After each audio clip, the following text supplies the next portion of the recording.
as I promised, it is Saturday and I'm uploading that video style vlog, whatever it's called. I'm going to try to do this on Saturdays as much as I am able.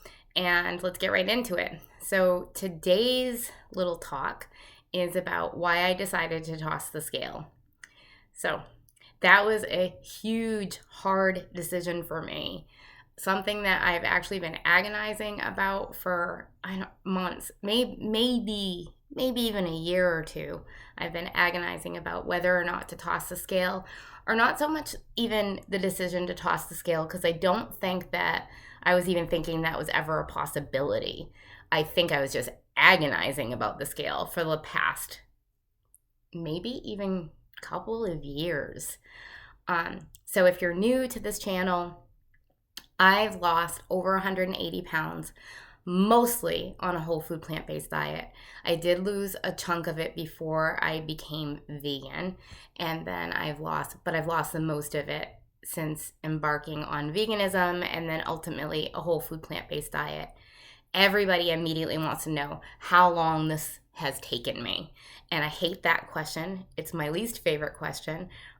Because I don't have a great answer. I don't have the answer that people want to hear. People want to hear that it was like 6 months she lost 180 pounds, which would be impossible, but a year she lost 180 pounds, or 2 years she lost 180 pounds. No, I always answer that it's been a lifetime, because that's what it feels like, and because I don't even know at this point. I just know my son is 25 years old. And after I gave birth to him, about probably like a year after I gave birth to him, I weighed in for the last time on a scale at like 300 and maybe 42 pounds. And then I stopped weighing. I don't know if I got bigger than that. And I weigh about 156 right now. I don't know, because I threw my scale away last week. And now I have no idea. My original goal was to get to 150 pounds. And then once I started getting closer to, once I got in the 50s, the 150s, I reevaluated and said, okay, my ultimate goal now is 130 to 135 pounds. I don't have a goal now. I have zero goal. My goal is to be happy, healthy, and fit. My goal is to continue this lifestyle till, they put me in the ground as a very old lady. That's where I'm at with it now. How did I get to this place where I'm at with that? Well, I'll tell you. So for the past probably 5 years, let's go back a little bit even further. I watched Forks Over Knives like almost 13 years ago now, and decided to go vegan overnight. Actually, I told my husband, let's go vegetarian, because I did not want to give up cheese. And he looked at me and he said, if we're going to do this, because he watched it with me. My husband's name is Sean. He'll be on here at some point.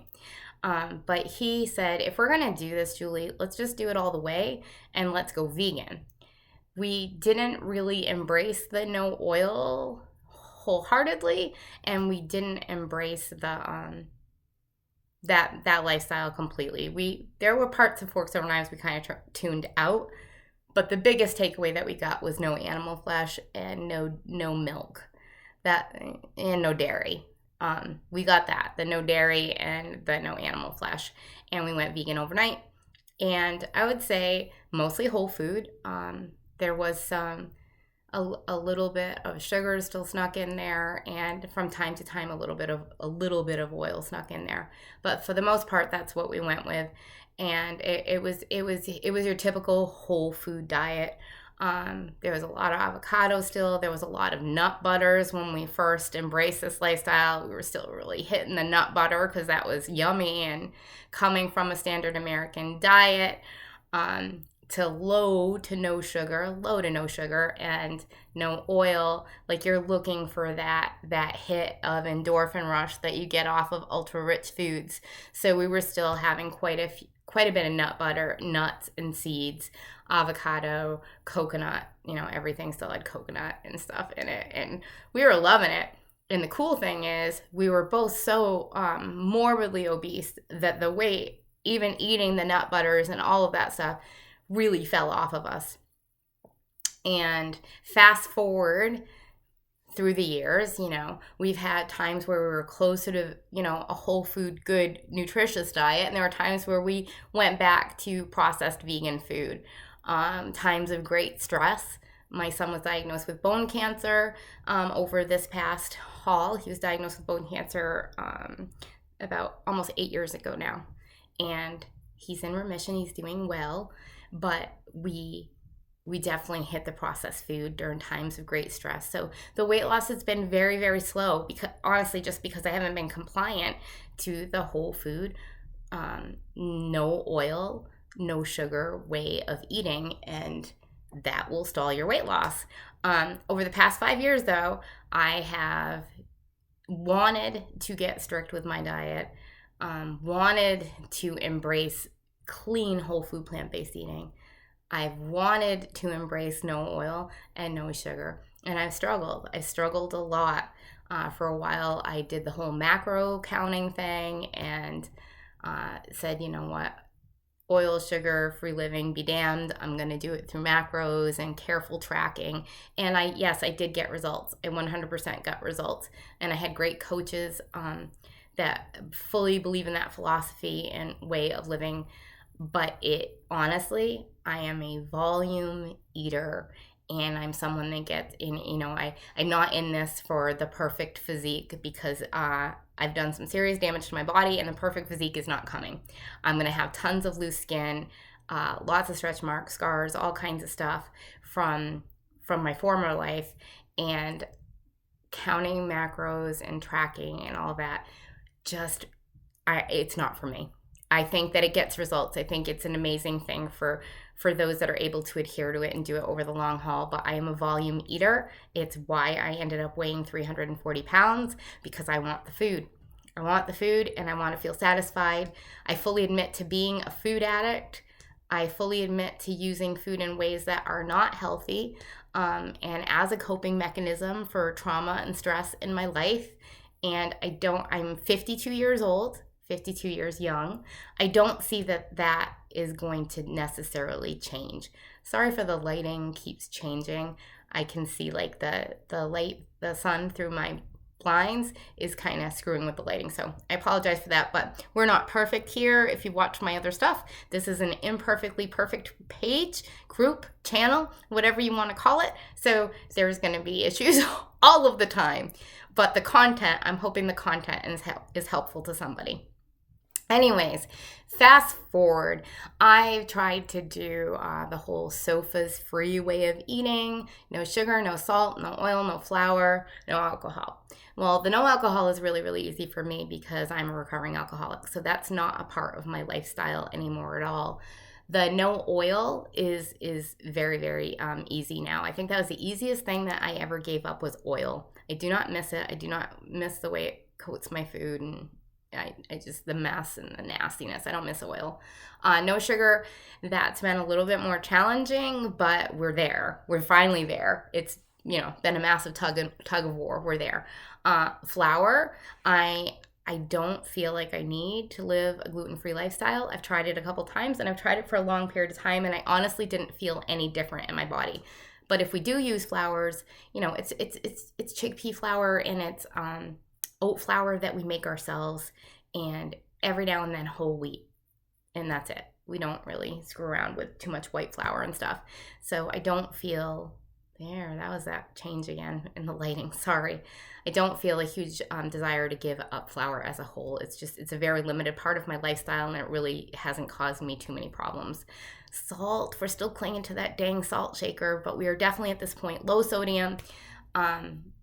Definitely low sodium. So that's where we're at. And even being there, I am losing weight incredibly slow. I run/jog, whatever you want to call it. I'm a wicked slow runner, but I love it. I run/jog about usually 5 times a week and approximately 25 miles a week. I love it. And I bike ride. I walk constantly. I love walking. My husband and I are avid walkers. And so like I average in a day 20,000 to even upwards to 40,000 steps in a day. So there's a lot of physical movement. I have hypothyroidism. I'm missing a thyroid gland. I am over 50 and I've lost over 180 plus pounds. So the scale is just like, heck no, lady. I am going to make this very painstakingly slow. And it was messing with my head. It's been messing with my head for at least a year now, hardcore. On the days that I weigh in, I am queen of the jungle. I am amazing. I am, on top of the world. I'm a flippin' superhero.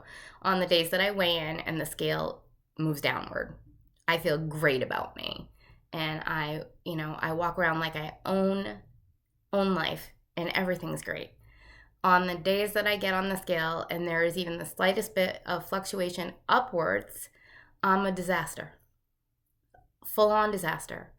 And even knowing that weight fluctuation is normal, even knowing that it could be, I went for an extra long run and I've got inflammation in my body because I have arthritis, I have very bad osteoarthritis, and I've got other immune stuff.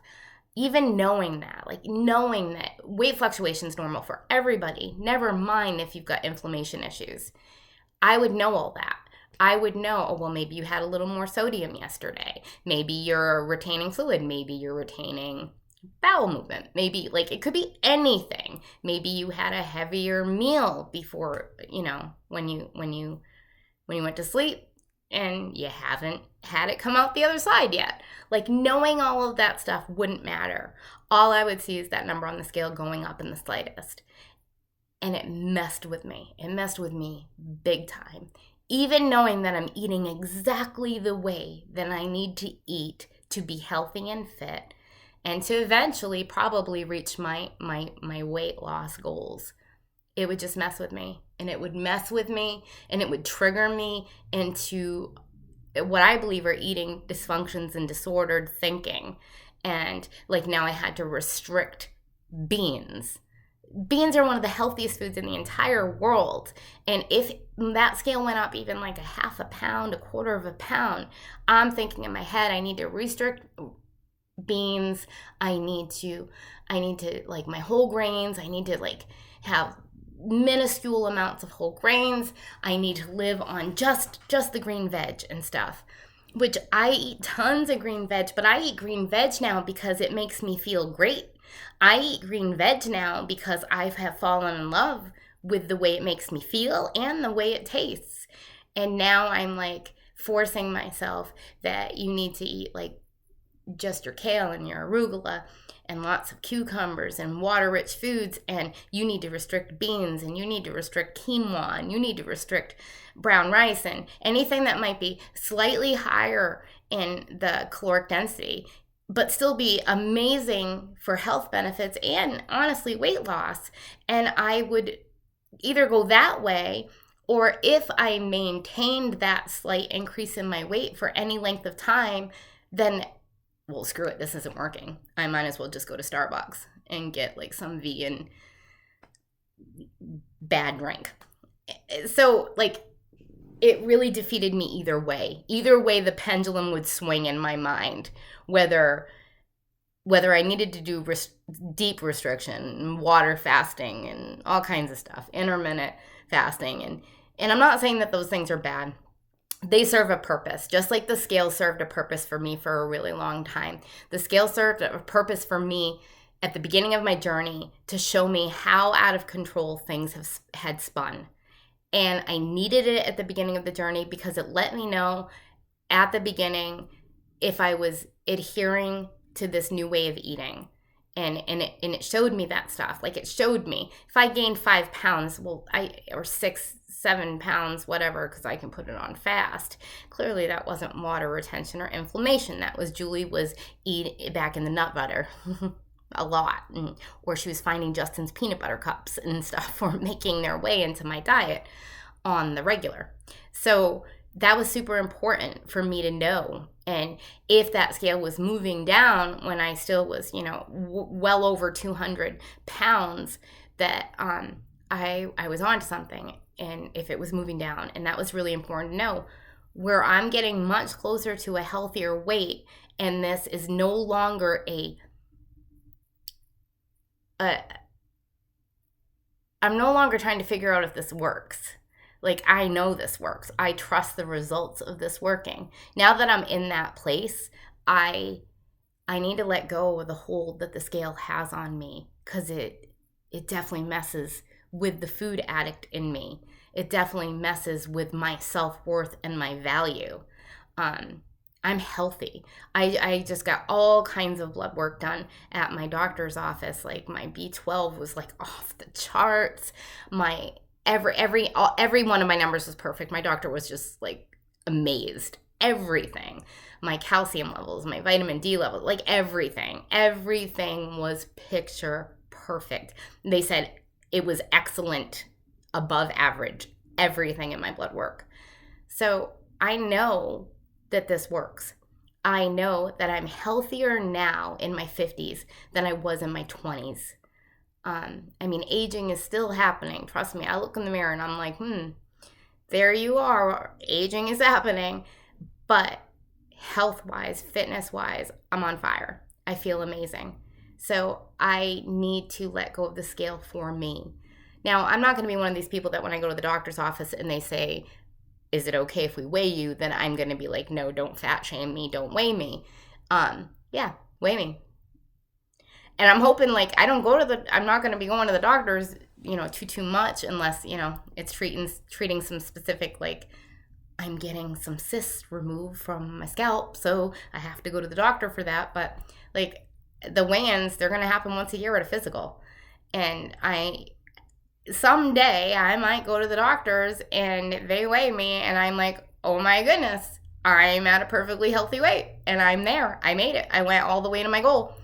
And that'll be incredibly, wonderful. Hey, that's awesome. And it might happen when I'm in my 80s or 90s, but that moment might happen, that eureka moment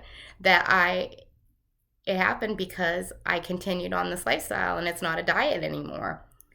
It could happen in a couple months. It could happen in a couple years. It could happen way, way down the line.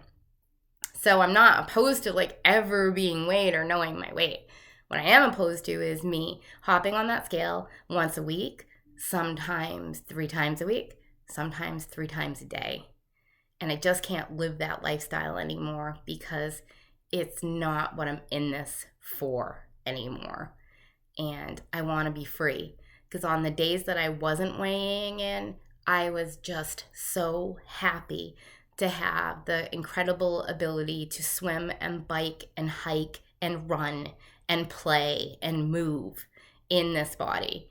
And the days that I didn't weigh in, I was happily munching on mangoes and bananas and eating my kale and my arugula and all of the stuff that I've come to love, my Brussels sprouts in the air fryer with just mustard and vinegar, and I flippin' love those. And I was happy and I was content with who I am. I love the freedom of being able to go into a clothing store and know that anything that I pick up off that rack is going to fit. And I had a lot less just body shame on the days that I don't weigh in. And the days that I did, whether it was a good number on the scale or a bad number on the scale, it owned me. It owned me in ways that I'm not comfortable having anything have power over me that way again. So I don't know if this is helpful to anybody out there, but if you're nearing end game, which there isn't an end game, but if you're nearing a place where you're at a healthy weight and that scale is messing with you, consider if that scale is a useful thing in your arsenal anymore. The useful tools that are in my arsenal is when I open up my refrigerator and it is packed with green, beautiful things. And I look on my kitchen table and my fruit platter, because a bowl is not big enough. I have a massive fruit platter and it is covered with all kinds of wonderful fruits. Those are my tools. The scale no longer is a helpful tool. So I got rid of it. And I'm going to check in with you guys at least once or twice a week, hopefully going forward for the rest of my life. And I'm going to let that be my my scale. The accountability will be seeing me through the months and through the weeks and through the years and seeing if I get heavier, get smaller, or stay the same. And honestly, at this point in my life, even if I was to stay at 156 forever, that sure as heck beats 340. And I feel good today. And I hope you do too. Have a great day.